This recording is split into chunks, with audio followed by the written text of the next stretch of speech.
Our GMA exclusives. My name is Glenetta Griffin. I am the CEO and founder of the Georgia Media Academy.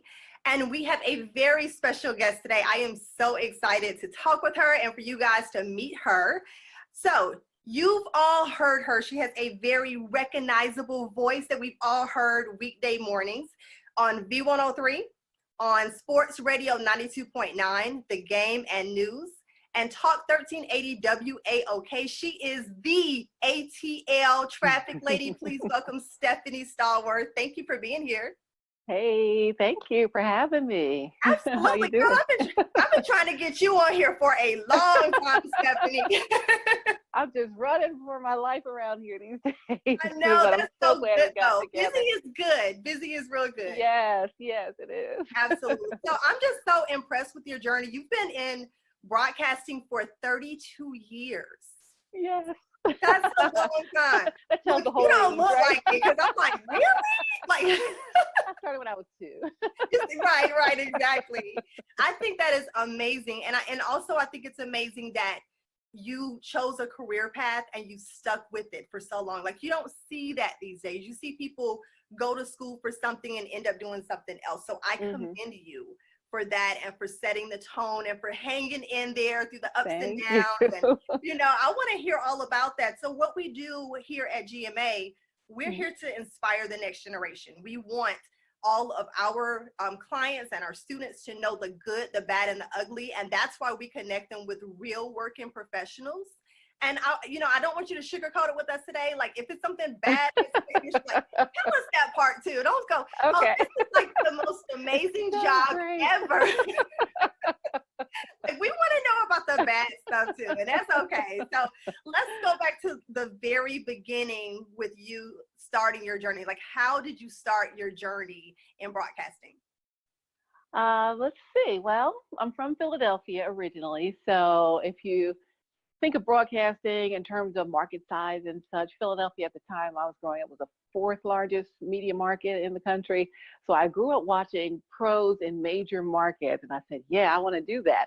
So once I said, okay, I want to do it, then I was able to watch people who did it really well. So it's not like if I started out in Arkansas somewhere small and there were people who were just starting, and then I would watch people who were just starting and figure out how to do it. I was able to watch the people who had been doing it for a long time do it well.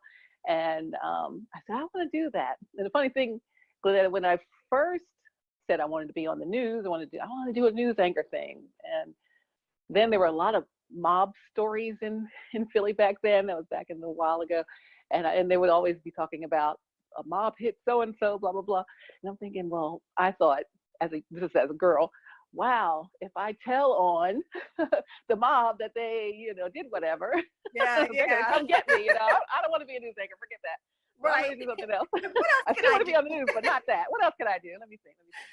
So I just went and got my bachelor's degree, undergrad at Shippensburg University, Pennsylvania State School, kind of like a Georgia State or another state school, and did internships and stuff. And then I didn't have a job when I first got out of school. You think, yes, I'm gonna get a job, I'm graduating, this is it.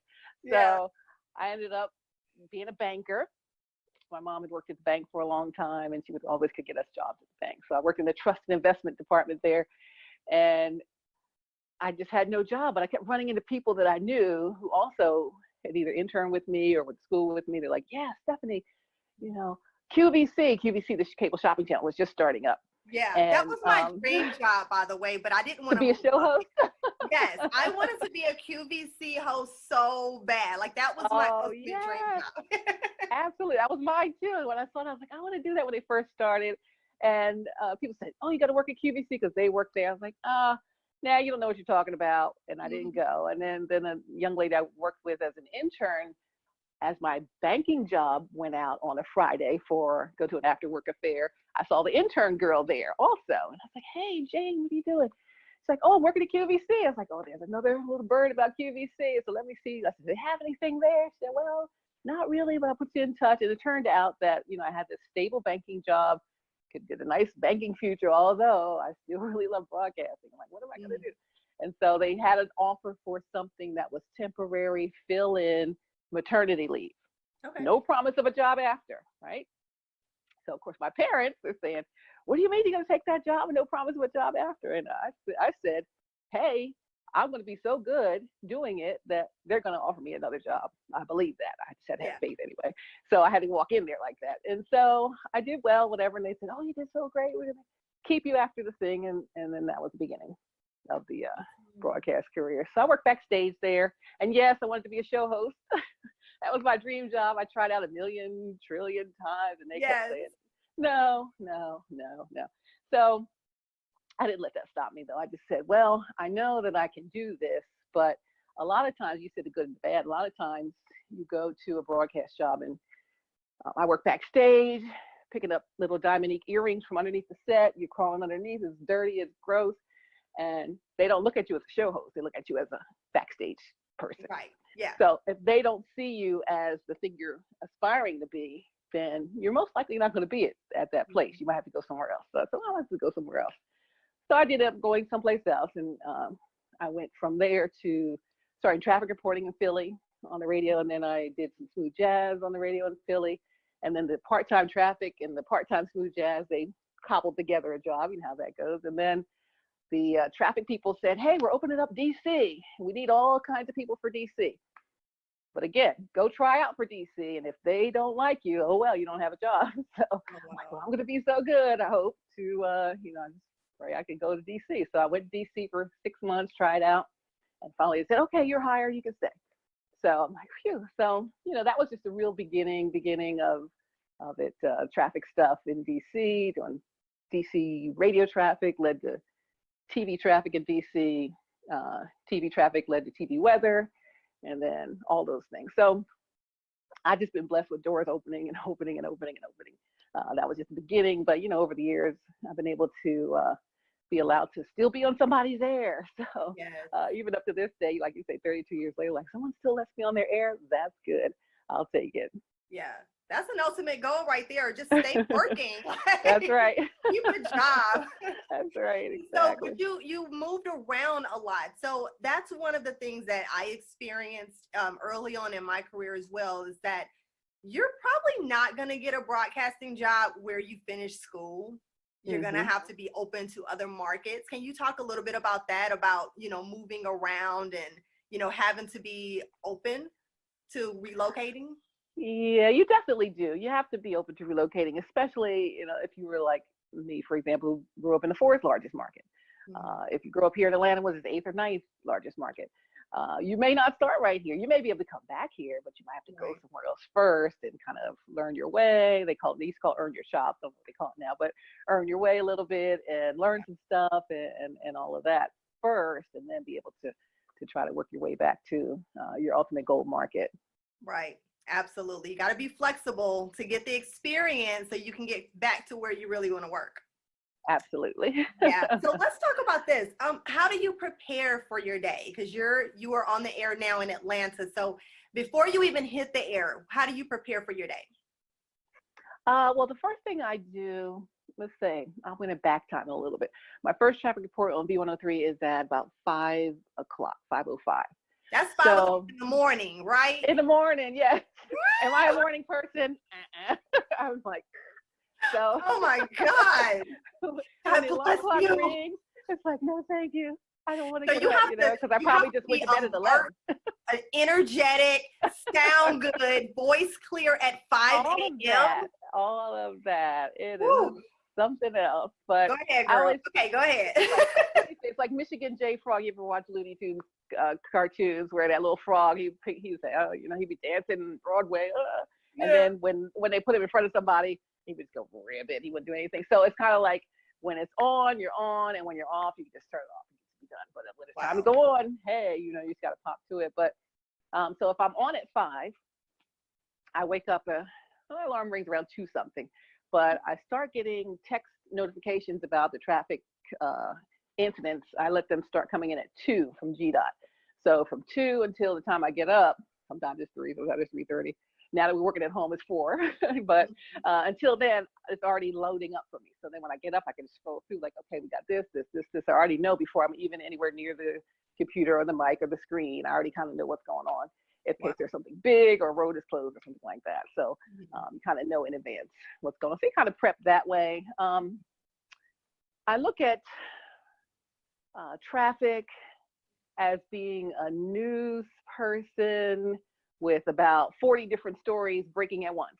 Oh my Because goodness. if there's 5 accidents and 3 stalled vehicles and debris over here and whatever, all these things happening all at once, and you got to keep up with each of these stories. So Yeah. it gets to be very stressful, as opposed to maybe if you just had one story as a news reporter, doing a one story, you're covering that one story all day. I'm covering like a bunch of stories all morning long and keeping up with all of the details on all of them just as they continue to happen. So Yeah. it's not like you could just stop and say, okay, I'm not going to do anything. Okay, so what's going on?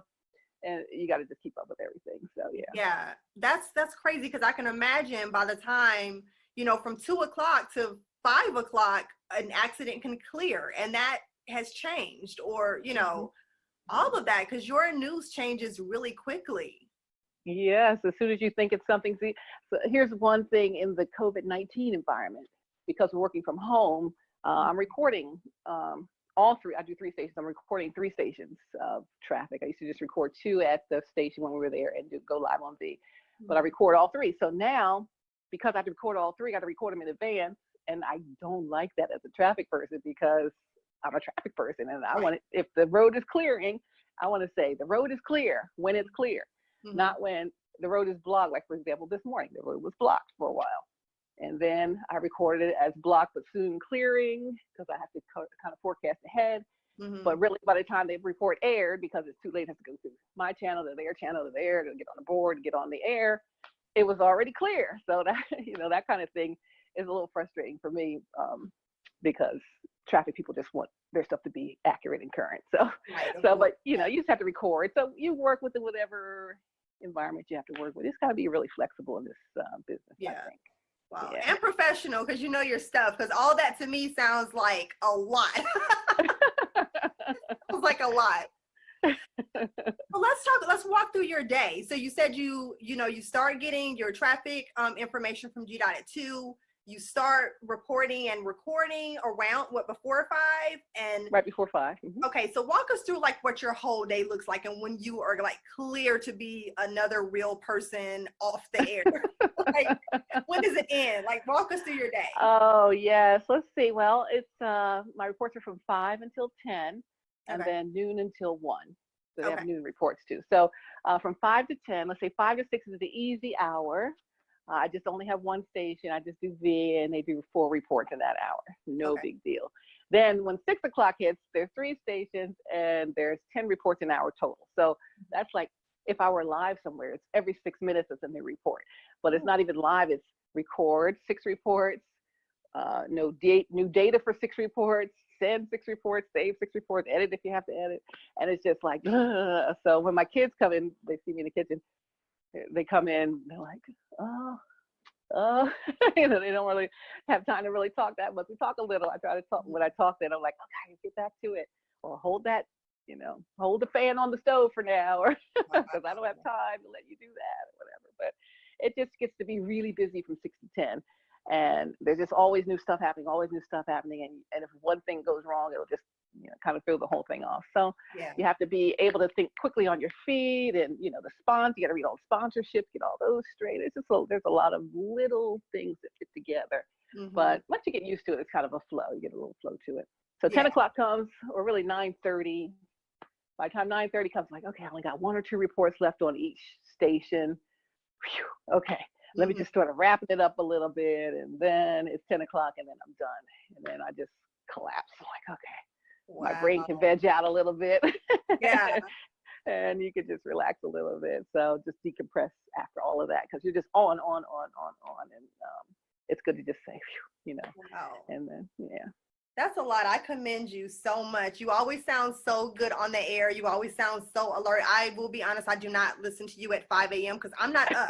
But I wouldn't be up either if I wasn't. I'm sure you're amazing at 5 a.m.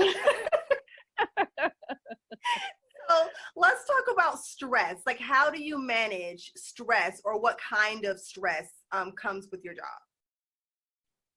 Well, the stress that comes with it is it's minimized over time as you get more experience. So you're not scared to be on, not scared to go on the air. Right. My stress will come when I'm running short on time, or some of the equipment fails, or something doesn't go through, or something is wrong. I did something wrong, or read the wrong sponsor, or something like that. Those are the stressor things, and that's when you just like quick. What do I do? Solution. You're always solving problems all morning long. So I just have to solve problems, and I can't handle the stress during this time really, because there's no time to handle the stress. You just have to push. And when I get a break, I try to work ahead a little bit, so I get a little break, get a little something to eat, walk around. When we were at the station, I would get up, walk around, I had certain times I could do that. Here a little less time because there's more reports, but you just find a way to like walk away from it for a second, then come back. Or for me, I think I'm probably, to be quite honest, I've got other tabs open. So I can surf the web doing something, looking at something else, just to like for a second, and then okay, I'm back at it. So you got to find a way to make it work for you. Wow, that's awesome. So you're working from home, and our worlds have changed in an instant with COVID-19. How do you think journalism in general is going to be different when all of this is over? I think that it is going to be different in at least one way. One way that it's already different is that there were so many broadcast companies, facilities, places, managers, whomever, who have a no work from home policy, right? So now all of a sudden we're all working from home. Yeah. Either if it's a team of people in a group show, they're working from individual homes, but yet they're putting it together. If it's individuals, people on the show, they're working from home. You see your TV station, some are in the studio, some are at home. And those are things we never thought would ever happen. Right. Most likely. You might, maybe a Tom Joyner or a Steve Harvey or a Ricky Smiley could work from home or separately or whatever, but most people in general wouldn't be able to do that. So because we know it's possible, and because we know we're doing it and we're doing it well, then there may be more of that. I know they're trying to work us back into the office, so that may not be necessarily here, but in some places, some people will be able to just continue to do it remotely, which will be quite nice. Yeah, I think that would be great too. I think people are getting used to it and kind of enjoying the time at home and still being able to balance getting their work done and turn it around. And I think a lot of employers are seeing that it can be done. I think before it was more of like a micromanaging thing. You don't know if your work is going to get done. And now when you have a choice, you're like, okay, the company's still open. Yeah. So, exactly. Yeah. And think of how much money they could, if they were to, whatever companies were able to do it, to let their people work from home, they'd save on real estate costs, they'd save on all kind of overhead, and that would be a nice number.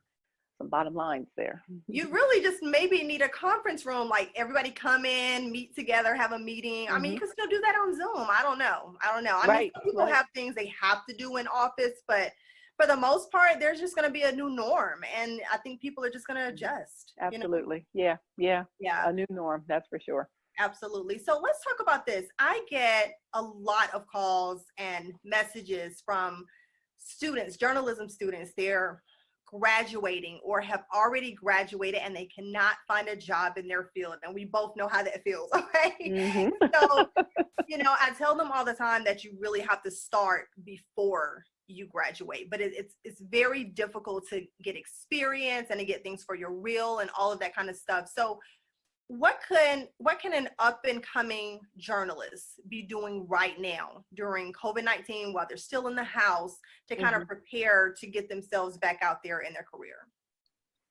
Well, I was asked that question by a young lady I'm mentoring a little, Maya Thames. You look for a great future journalist, future producer, She just graduated from Hampton. And I've been trying to help her get an internship down here, internship and stuff down here. And it was a little tight and difficult to do. And she ended up finding some stuff up where she lived. And I spoke to her maybe about 3 weeks ago. And she said, hey, I'm just graduating. And I had an offer for a nice paid internship, but because of COVID-19, we're not going to do it now. And everything's shut down and so forth. What can I do? Same thing kind of as you're asking. I said, well, what you can do is, just because we have COVID-19 and the businesses aren't open or hiring maybe, that doesn't stop you from creating content. So go create some content. Let's say if you want to be a news person and COVID-19 is the biggest story or the election is the biggest story, go out and start creating some content. Doesn't have to cost you a lot of money. You can use people are using their phones and stuff. It's going to be something basic. I had gotten some equipment. I knew we might talk about this. I got some equipment. I got like a little, if you want to like create, like I think I had like a, what do you call this thing? Teleprompter. Teleprompter, yeah. A portable teleprompter. You can get like little lights or whatever. All the stuff on Amazon. I got my backdrop. That looks like a lovely That's home. beautiful, by the way. I was like, oh, your house is nice. Yeah. Someday that'll be my house. But a little backdrop. I mean, that was about $30-something on Amazon. So you can make it into whatever you like. So let's say you want to be a hard news person. Go out there, maybe get some man on the street stuff. Of course, masked up. Make sure you have your mask on. But go get some man on the street stuff about COVID-19. Go ask some man on the street stuff about the campaign. But even though people aren't talking about that, they're talking about, you know, a lot of the police stuff happening these days. So get something about that. That's a hot topic. But just start creating content and become somebody who, when things open up, you're not just saying, please give me a job. You'll say, give me a job because I've done this, this, and this. And I have this track record, and I covered this in this way, and I managed this, and I got these, I guess, followers or things for people these days now that we didn't have back then. So all of that, just build it up, build a channel, do a YouTube, make your Instagram lives, do whatever it is. Everything is so available. We didn't have it. I was just going to say that. I'm like, this generation has so many more resources than we had back in the day. It's like, oh my God. It's people go on YouTube just to find new talent nowadays. You know what I mean? Right, exactly. The only thing you won't be discovered is if you're not putting out anything at all, you know? So put something out. Make it look nice, get something to make it look good, and then next thing you know, you'll be ready when the time comes, because that keeps your chops sharp. You're not just sitting, we're stuck in COVID-19. Let me, do this. You're actually, building your craft, build your brand, decide who you're going to be and what you're trying to do, and then be ready for whoever's out there looking for something. I think that's the key that you said, is be ready, not wait until COVID-19 is over and get ready. Like get ready now so that you will be ready when it's over and you can literally like hit the ground running. Right, because once it opens, people are going to say, we need people. We have a budget again. Absolutely. we're ready to hire. Exactly. And you don't want to be the one who's fresh out of college that says, I can do this, but you haven't done it. So show them that you can do it, and you might be a little further ahead of the game there. Because when we started, you didn't have any experience, and you started in the small market. Here you can make your own experience, and maybe you could break into one of the bigger markets a little bit easier that way than what we were able to. So go for it. Make some content. Create. And give you a better chance of working in your field like you for 32 years, without having to go and do something totally different. It gives you a better chance of staying working in your field. To me, that's the ultimate goal. It really is, because I see so many people who, get their degree in one thing and they're doing something totally different. Right. I did not spend all that money on my education to go and do something else. Let me just be clear. You know what I'm saying? So exactly. I'm like, by any means necessary, I need to be working in my field and, working, letting this degree work for me. So, And so, if you create your content, you'll know how to do something, and even if there's no job, you make your own job. You make your own job. So Absolutely. Let's talk about this really quick.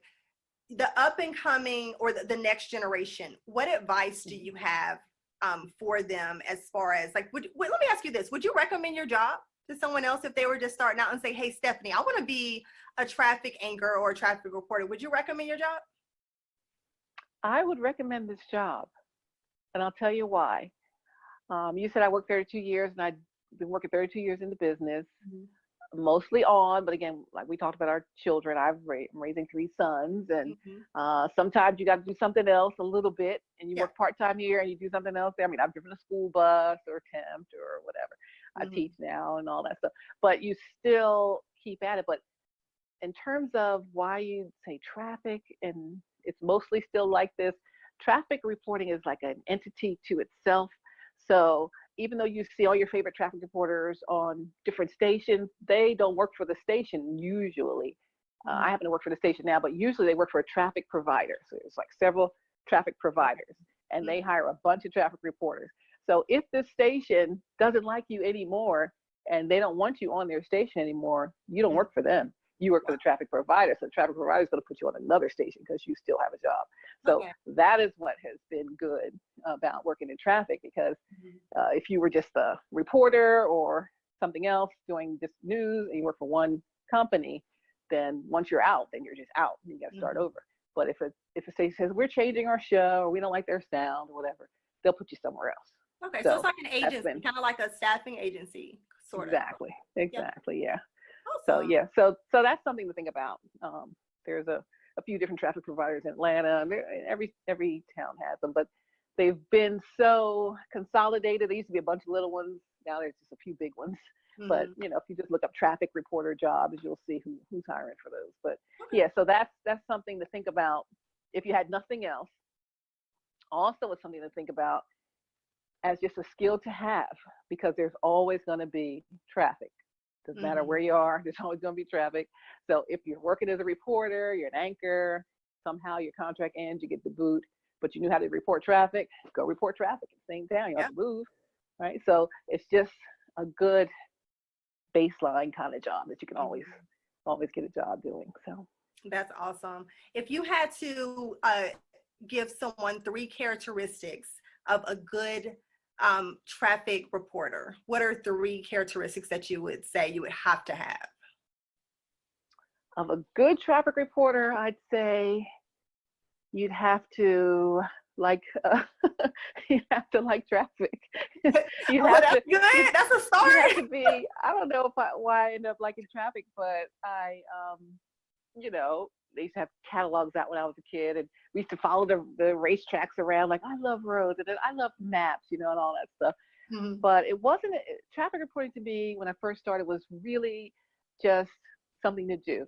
And then when I moved to DC, I got trained by a guy named Bob Marburg. He's like the dean of traffic in DC. And he didn't just read off the screen traffic. He just sat there and said traffic. He just told traffic stories, right? Yeah, stories. And he knew every nook and cranny of it. He drove around not that I do that, but I drive a little, but he drove around everywhere. He knew every nook, cranny, everything, just before there were cameras, before there was all that stuff.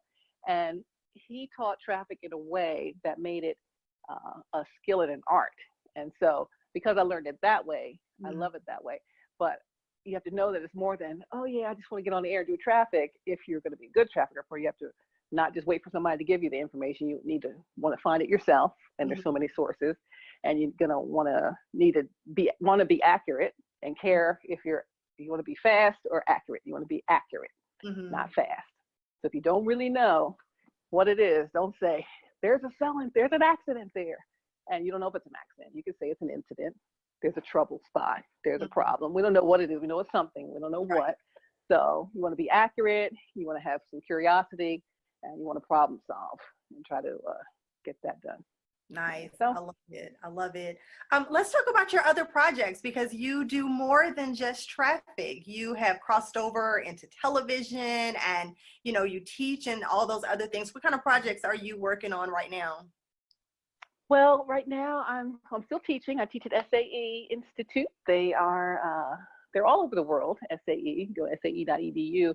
And we're at the Atlanta campus downtown, right on Peachtree, right across from the West End and above the Hard Rock Cafe. But it's right in a great location for people who want to learn the music industry. If you are a budding artist, or you make music, you're a music producer, you want to learn entertainment business or digital film, and like, let's say you're home making beats. I'm making beats, but I want to learn how to do it right and get a degree. So they can get a degree in it. So I don't teach that part. I teach the general ed part in communications. I have a master's in communications. So I teach the general ed communications classes, but they can get up to an associate's degree in Atlanta. They get bachelor's in other cities in those fields, but yet you're hands-on and you get all that great stuff. So sae.edu, a lot of great stuff going on there. Also, I am getting ready to start a show called The Flow, and it's going to be on Preach the Word Worldwide Television Network. It's a Christian network that's based in Roswell, but they're all over. I guess they broadcast around the world and do a lot of streaming also. So streaming is big, so they're doing some streaming. So I'll be starting that in June, probably late June, early July. Okay. So look for The Flow, but I'll be posting stuff about that. And then eventually, probably later this year, I'll be starting not only with my show, The Flow, but I'll be adding some other inspirational shows to a lineup for my own streaming show network. So we'll be looking for that too. So we're looking for people, if you have some programming and stuff like that you want to get out there that's either inspirational or otherwise entertaining. Hit me up. And theflowtelevision@gmail.com, theflowtelevision@gmail.com. And hey, let's work together. So it'll be great. There you go. I might come down there to your studio for something. Yes, come on down. I can't wait for this to be over so you can come down, and then I'm going to call you and get on your show. That's right. That's right. This would be great. Awesome. I appreciate you so much, and I appreciate your time. I know you were so busy, but I really appreciate this. I know that everyone that is going to, watch it and tune into it, I know it's going to help them and help inspire their career. I think we all need a little push and a little inspiration, right now. And we also need to see people who have done it to know that it can be done. It can be done. It can be done. So I think that's amazing. And I've watched you for a very long time, and I admire your career. So I just want to thank you. Absolutely. Thank you for being here. I want you to give us a final message and then tell us how to stay connected to you. Okay. Final message for up and coming folks in this industry or people who are stuck in their career. Just remember, it's never too late to either start, or if you did start, you had to stop because life happened. Start again. Okay. Don't not do it. It's never too late unless you say it's too late. Yes. If you say, I'm not gonna forget it, it's too late, then it's too late. But if you say it's not too late, then guess what? It's not too late. So it's up to you what you're able to go ahead and do. But I say go do it. Go do what makes you happy, what makes your heart sing. And I know you said, well, it's work. But to me sitting there doing traffic reports, even though it's a lot, is not work to me. And they pay me to do something that I love to do, and that I could be digging ditches or something really difficult. And I'm thankful that I'm still able to do what I do. So never too late is what I say. Go do that. And to find me, I'm at ATL Traffic Lady, ATL Traffic Lady on Twitter, Instagram, Facebook, and also The Flow Television. Watch for The Flow Television. And that's on Twitter, Instagram, Facebook also.